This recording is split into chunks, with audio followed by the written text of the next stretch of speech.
తెలంగాణ రాష్ట్ర ప్రభుత్వం పక్షాన దశాబ్ది ఆషాఢ మాస బోనాలను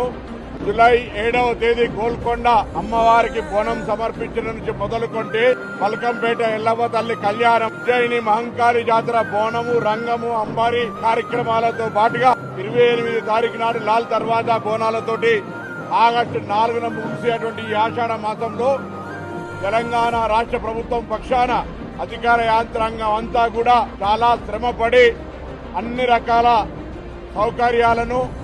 ప్రజలకు ఎక్కడ కూడా ఇబ్బంది జరగకుండా చేసేటువంటి ఒక కార్యక్రమం తీసుకున్నారు. ఈ సందర్భంగా ఈ యొక్క ఏర్పాట్లలో భాగస్వాములైనటువంటి ప్రతి ఒక్కరికి కూడా రాష్ట్ర ప్రభుత్వం పక్షాన అభినందనలు, ధన్యవాదాలు తెలియజేస్తా ఉన్నాం. అదేవిధంగా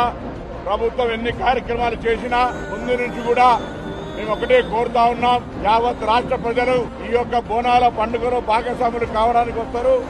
జంట నగరాల ప్రజలు